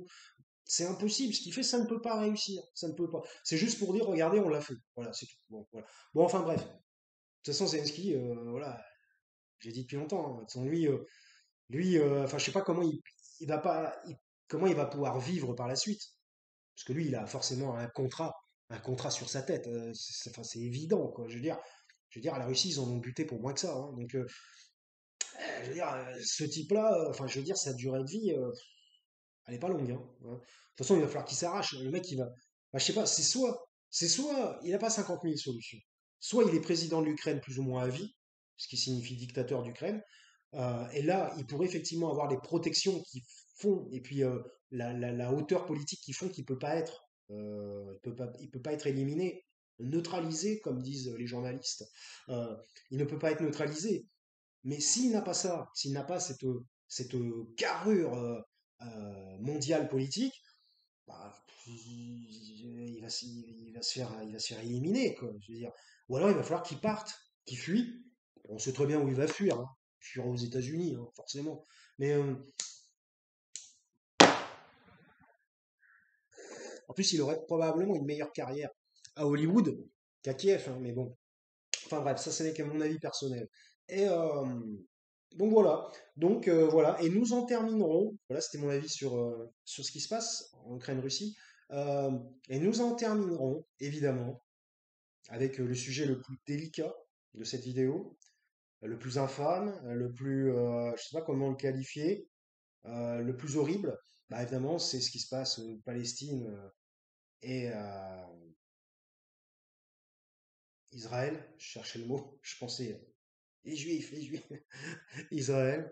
Donc voilà, il faut que je fasse attention à ce que je dise, hein, parce qu'aujourd'hui, dès qu'on met le mot juif quelque part, là, c'est la censure directe, hein. C'est la censure automatique. Et après, on va nous dire, mais non, ils n'ont pas d'influence, ils n'ont pas de poids mondialement. Non, non. Non, ils ne dirigent rien. Mais bizarrement, si vous les contestez ou si vous les critiquez, vous êtes censurés. Mais ils n'ont pas de poids. Vous voyez, c'est grâce quand même, enfin je veux dire, il n'y a pas besoin d'avoir 250 de QI, c'est grâce à l'intelligence qu'on comprend les phénomènes. Et je veux dire, quand il y a une couille dans le potage, il suffit juste de comprendre comment cette couille est là. Parce qu'il y a des gens, ils constatent, ils disent, ah ben il y a une couille dans le potage. Mais comment elle est arrivée là? Pourquoi y a-t-il une couille dans le potage? Je sais pas pourquoi j'aime bien cette expression. Ah, il y a bien une cause, une raison pour laquelle cette couille se trouve dans le potage. Et le but de l'intelligence, c'est de découvrir et de comprendre pourquoi elle s'y trouve. Donc voilà, donc bah là, bon, bah de toute façon, je vais pas faire très longtemps là-dessus, hein. Euh, bon, bah voilà, on a au début, bon, on revient pas sur ce qui s'est passé, hein. Évidemment, on le sait tous, attaque terroriste, enfin, attaque terroriste, ouais, bon, j'ai pas développé. Attaque considérée comme terroriste par l'Occident, et, euh, et donc représailles par la suite. On a des représailles. Donc on a des représailles. Alors jusque-là, j'ai envie de dire, on s'y attendait. On s'y attendait. C'est une forme de normalité en quelque sorte. Donc on s'y attendait. Mais on s'attendait pas à ce que ça soit comme ça. On s'attendait pas à ce que la Palestine soit quasiment rasée par des milliers de bombes, qu'il y ait euh, on n'a pas les chiffres exacts, mais qu'il y ait au moins, sûr et certain, plus de 50 000 décès, plus de 50 000 morts, il y en a probablement plus, hein. C'est plus proche du 100 000, même du 150 000. Mais on ne s'attendait pas à ce qu'il y ait autant de morts et autant d'enfants tués. Voilà, des enfants massacrés par milliers. Et en plus sous les bombes. Alors, comment ça s'appelle? Ça s'appelle les dommages collatéraux peut-être qui ont été inventés par la politique américaine lors de la guerre en Irak. Donc là, effectivement, la situation a pris des proportions qui sont out of control, on pourrait dire, qu'on ne maîtrise plus, qu'on ne comprend plus. Et on a une personne qui délivre un discours bah, qui est complètement satanique, hein, disons-le, hein, Netanyahou. Il fallait bien que je fasse un petit lien avec la religion quand même vite fait. Euh, qui a un discours qui n'est pas humain. Donc si le discours n'est pas humain, qu'est-ce qu'il est? S'il n'est pas humain. Voilà. Je veux dire, c'est quand même pas un ragondin qui dirige Israël. C'est pas un animal. C'est pas une chèvre. Donc, qu'est-ce que c'est? C'est un homme. C'est un homme, néanmoins, ses actions, son discours ne sont pas humains. Donc, comment cela se fait-il? Bon, bref, il est donc démonisé. Non pas démonétisé, ne pas confondre. Il est démonisé, en quelque sorte. Il est influencé. Il est, il est, comment je pourrais dire? J'utilise pas ce terme-là, avec un P, mais il est contrôlé, il est soumis, il est, il est l'instrument. Enfin bref, donc voilà. Bon, ben voilà, il est satanisé, quoi, tout simplement. Euh, et donc on a un personnage, mais lui en plus, ça fait longtemps hein, qu'il est aux affaires, hein. Moi je me souviens quand j'étais petit, j'étais ado, jeune adulte, il était déjà aux affaires israéliennes. Je sais pas, mais ça fait au moins 30 ans lui qui dirige, hein. Ça fait 20, c'est encore un petit dictateur, hein. En plus, bah évidemment, la guerre et les dictateurs, hein, c'est marrant, hein. Ça va souvent ensemble. C'est bizarre, hein, ça. Donc, on a une situation, vous savez, effectivement, qu'il y a des problèmes de termes, des problèmes de mots employés, bon, enfin, selon la propagande télévisuelle française. Mais une chose est sûre, même si on ne peut pas employer le mot, de toute façon, moi je suis déjà censuré, donc je peux l'utiliser, mais si on ne peut pas employer le mot avec un G, eh bien, une chose est sûre, enfin, moi, pour le moment, je pense que dans quelques années, ça sera confirmé. Mais pour le moment, évidemment, c'est un crime contre l'humanité. Bon, ça, on a le droit de le dire encore, c'est autorisé. Des enfants, de 0 à 12 ans, découpés à vif par des bombes et des projectiles de gros calibre provenant de tanks. Bon, c'est une évidence, c'est un crime contre l'humanité. Donc, il n'y a pas besoin, même si on va y arriver, d'arriver jusqu'au G, pour que ce type soit jugé par la Cour pénale internationale. Et j'espère, et je pense, personnellement, je pense que ça arrivera. Je ne sais pas pourquoi. Parfois, vous savez, on a des intuitions. On a des intuitions. On ne sait pas d'où elles viennent, on ne sait pas comment elles arrivent. Mais je ne sais pas pourquoi, je pense que ce type, bon, je sais pas, je serais peut-être pas encore vivant. Je suis con, le mec est beaucoup plus vieux que moi. Mais après, ça veut rien dire, hein, on peut mourir plus jeune, hein. Mais non, il sera probablement jugé par la cour impériale, j'allais dire, la Cour pénale internationale. Voilà, hein, parce que non, non, ce qu'il fait, c'est. Puis le mec, enfin, je veux dire, il est croyant, il met sa religion là-dedans. Mais je veux dire, il découpe des enfants. Il découpe des enfants. Le mec, il croit qu'il va aller au paradis. Je veux dire, quand on découpe des enfants, après, il dit, ouais, mais non, vous avez vu ce qu'ils ont fait? Ah, ils ont fait machin, l'attaque là et tout. Oui, oui, ok, d'accord. Mais, enfin, je sais pas, ils ont pas fait une attaque dans une école. Enfin, c'est déjà arrivé, hein, c'est clair. Je veux pas dire que le Hamas sont des enfants de cœur, hein, eux non plus, hein, c'est clair. Loin de là. Mais, je veux dire, je crois que c'est déjà arrivé, mais le fait qui a déclenché cette guerre, ça n'est pas le Hamas qui est rentré massacrer euh, quatre classes de primaire et de CE2. Voilà. Ils sont pas allés tuer des professeurs et massacrer des enfants de 5 ans. Non, des enfants de 10 ans. Ils n'ont pas fait ça. Enfin, du moins, pas la dernière fois. Et là, l'autre, il dit, Netanyahou, il dit, ouais, non, mais moi, avec la religion, c'est bon, nickel, je suis au clair, il n'y a pas de souci. Le mec, il pense, enfin, je sais pas, moi, je connais pas très bien la religion, la Torah et tout ça, la religion judaïque. Je connais pas très bien. Bon, évidemment, je connais le premier testament, comment ça s'appelle, de la Bible, voilà. Merde, je me souviens même plus comment ça s'appelle, le premier truc et le deuxième. Premier, Moïse et le deuxième, Jésus. Et le mec se dit, enfin voilà, se dit dans les clous de la Bible, du premier testament de la Bible et de la Torah, donc voilà. Non mais enfin, je veux dire, il hallucine le mec. S'il pense que découper des enfants en rondelles, ça amène au paradis, ah, je sais pas, il a pas compris grand-chose probablement à la religion, je pense. Bon, enfin bref, eh bien écoutez. Voilà. Et bon, parler de la propagande des médias là-dessus, où il ne faut pas citer, il ne faut pas dire, on n'a pas le droit. Alors, ils n'arrêtent pas, vous voyez, pour contrecarrer les difficultés reconnues par, par le gouvernement israélien dans sa barbarie ultime, eh bien, en France, ils essaient de dire, oui, oui, il y a beaucoup d'antisémites. Oh là là là là, il y a des antisémites partout, partout, partout, il y a des antisémites. C'est pour ça, les pauvres, il faut les comprendre. Ah non, mais ah, eux, ce sont des. Comment ça s'appelle? Ce sont des complices, tout simplement. C'est comme ça que ça s'appelle.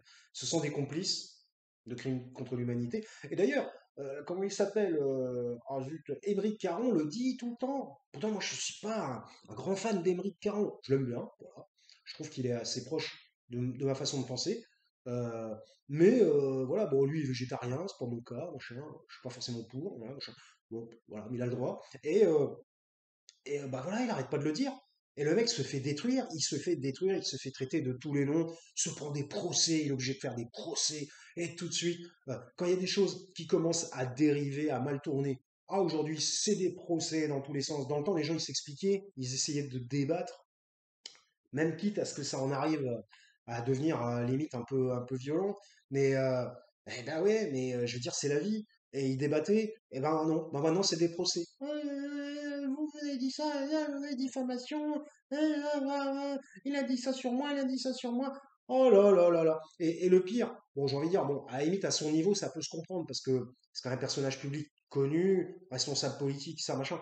Donc, voilà. Mais le pire, c'est les influenceurs qui se font des procès. Bon, voilà. Bon, on termine sur une petite note beaucoup moins gravissime.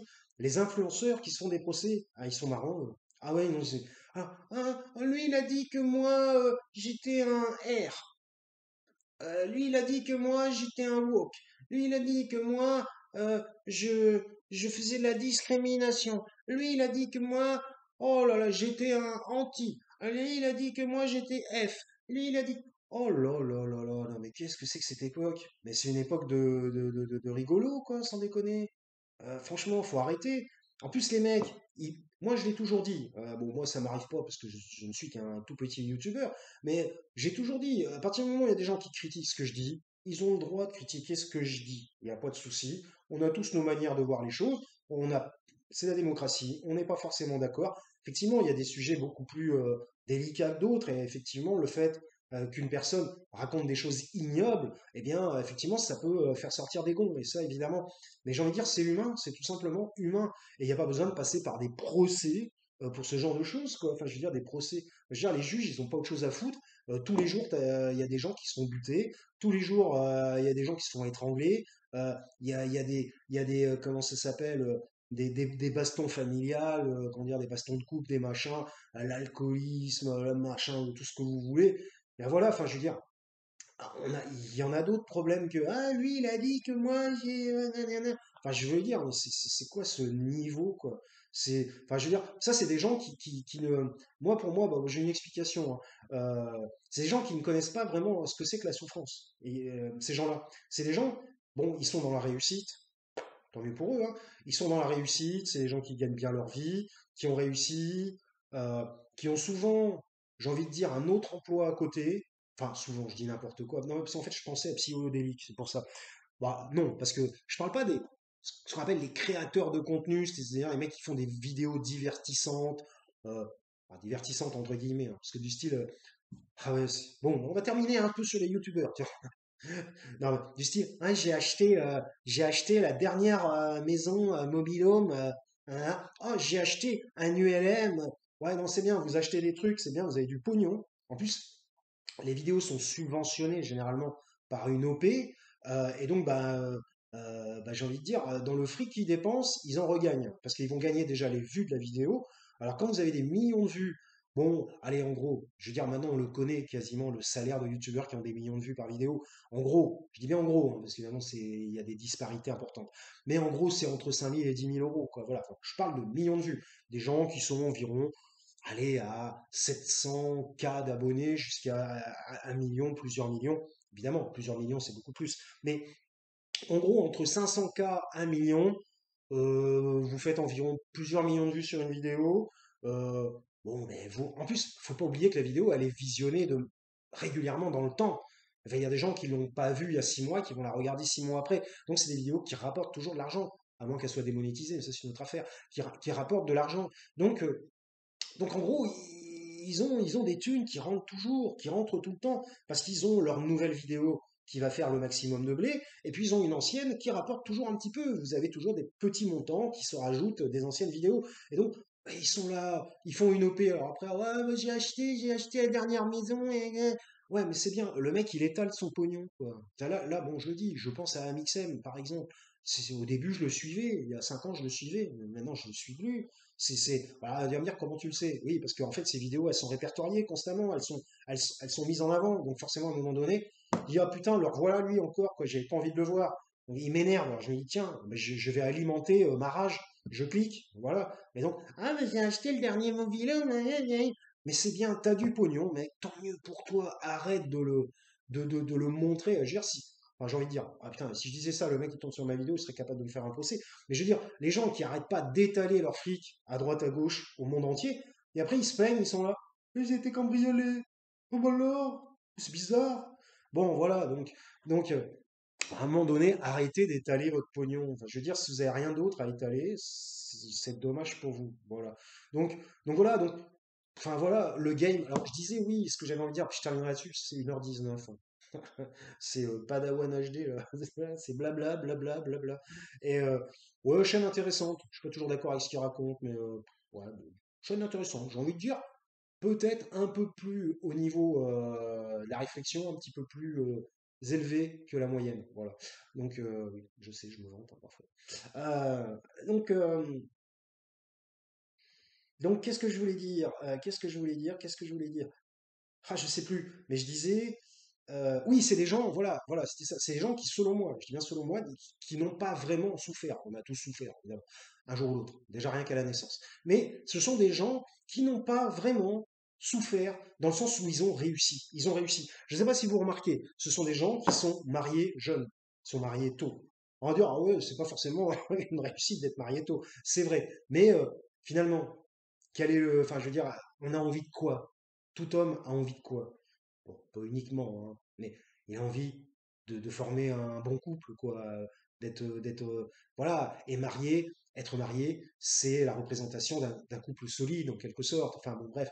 Euh, donc, ils sont souvent, ce sont des gens qui sont mariés, euh, voilà, ils ont un boulot d'origine, qui est pas trop mauvais, enfin, qui leur apporte quand même un peu d'argent, ils sont satisfaits, et puis d'un coup, ils ouvrent une chaîne et ça fonctionne du feu de Dieu, ça fonctionne du tonnerre. Et puis leur chaîne elle cartonne, ils ont des milliers et milliers, des 700K d'abonnés. Et puis ils finissent par faire je dis bien, ça c'est sans les OP, du 15 000 balles, du entre 5 000 et 12 000 balles par mois. C'est quand même déjà bien, même si on vit à Paris, c'est déjà bien. Et ensuite, il y a les OPSP qui rapportent encore plus d'argent. Donc les mecs, ils se mettent bien, hein.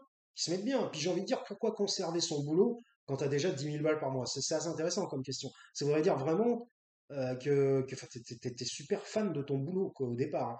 Parce que si tu gagnes 10, 12 000 balles, 15 000 balles par mois, je veux dire, à faire du YouTube, mais je veux dire, pourquoi tu vas te faire chier à te lever à 6 heures du matin, même si c'est un boulot pas forcément difficile physiquement, pourquoi tu vas te faire chier à te lever à 6 heures du matin, 7 heures du matin, faire de la route en bagnole, ça machin, ou prendre 1 heure de transport en commun, enfin, je sais pas. C'est étrange ça, enfin, je veux dire, c'est étrange. Euh, je trouve même ça, à la limite, il y a une couille dans le potage encore, il y a quelque chose qui ne va pas. Donc, en plus, ce boulot te prendrait énormément de temps sur ce que tu as à faire pour développer ta chaîne YouTube. Donc voilà, parce que bah, à l'air de rien, c'est aussi du boulot, hein. Je veux dire, faut dire la réalité, hein. Développer une chaîne YouTube, bah voilà, hein, sauf si on fait juste comme moi, bah, tu me diras, enfin vous me direz, pardon.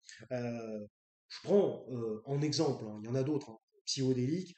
Bon, voilà, bah, le mec, qu'est-ce qu'il fait? Il reprend les news, il met sa gueule en face d'une caméra, comme moi, à part que lui, il le fait avec une bonne qualité. Et puis, voilà, il a un petit jingle, machin. Je pourrais en avoir un, je suis musicien, je sais composer, donc je peux me faire un jingle. J'ai la flemme, tout simplement. Je fais tout à l'arrache.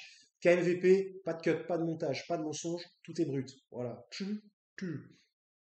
Et donc voilà, et donc les mecs ils se plaignent. Donc voilà, je vais terminer là-dessus.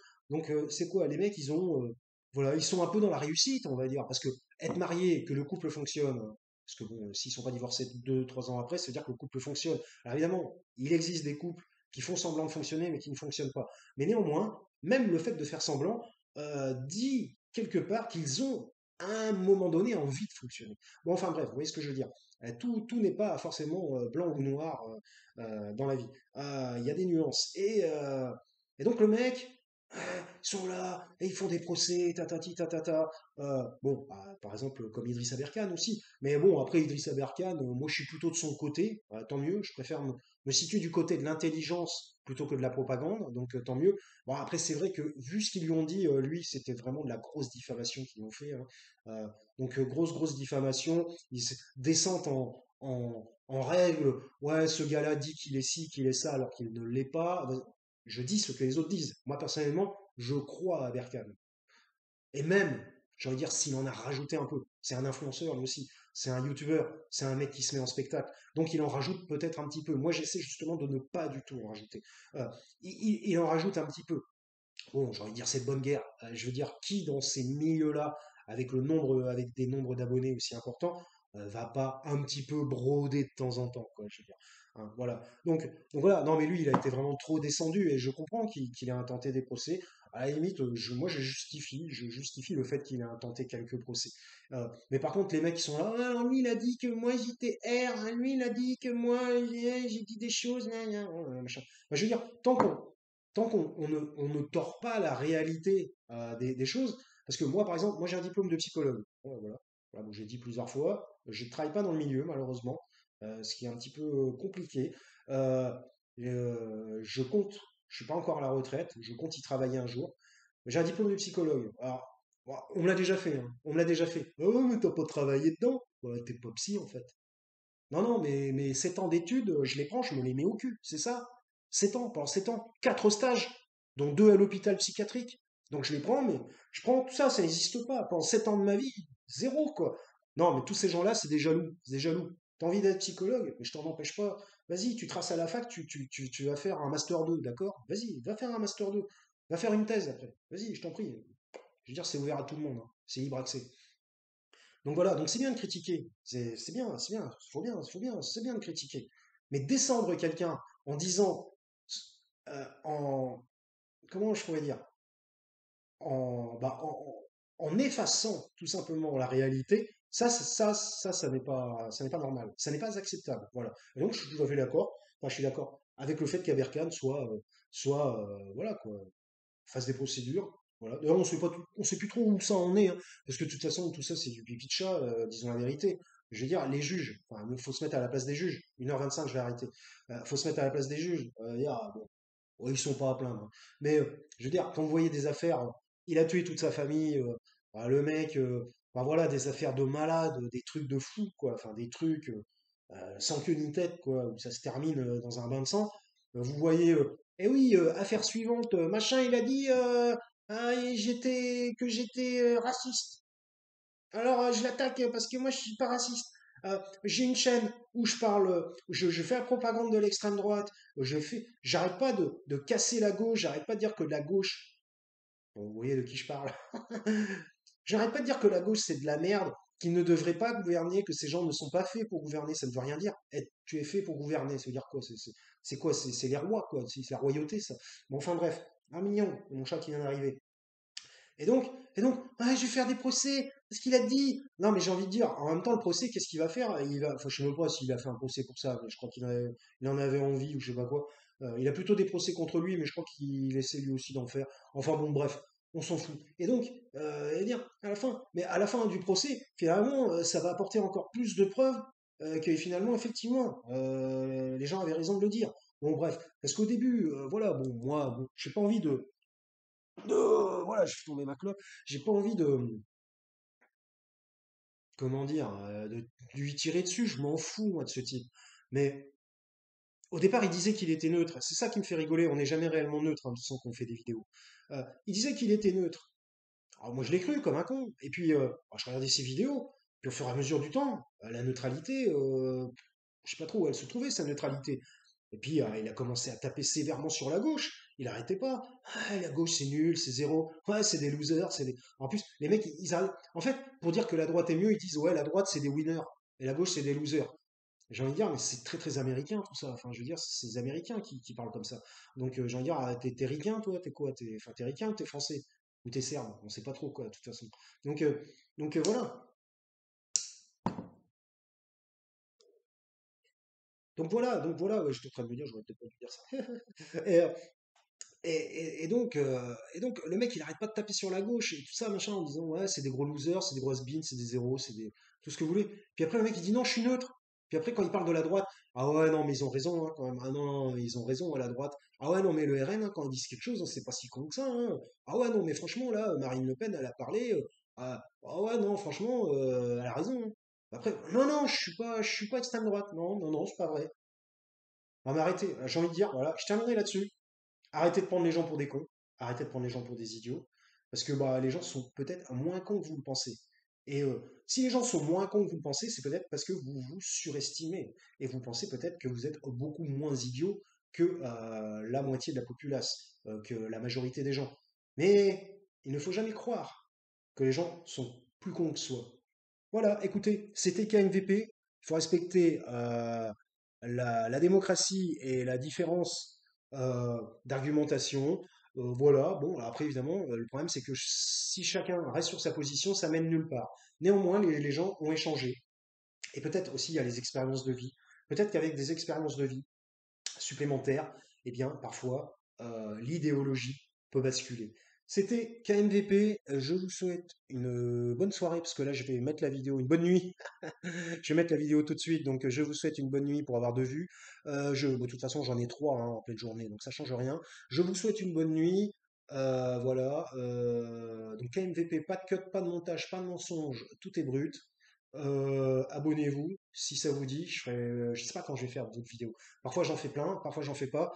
Voilà, ces derniers temps j'avais un peu laissé la chaîne à l'arrache parce que bon aussi j'ai aussi je fais de la musique aussi donc je fais aussi d'autres trucs au niveau artistique. Donc voilà. Et puis j'allais dire j'ai plus de succès en musique en KMVP. Mais j'essaie vraiment bien de dissocier les deux. J'en parle vite fait, mais vous voyez, je ne fais aucune promo. Voilà. Donc, après, si ça en intéresse certains, vous me demandez au MP, par exemple. Vous me demandez au MP, je vous enverrai les liens. Je dis bien si ça en intéresse, hein. Donc, voilà, voilà. Qu'est-ce que je disais? Eh bien, voilà, c'est la fin de TMVP. Bonne nuit, bonne journée pour ceux qui regarderont la vidéo en journée. Et portez-vous bien. Voilà, c'était ça, je cherchais.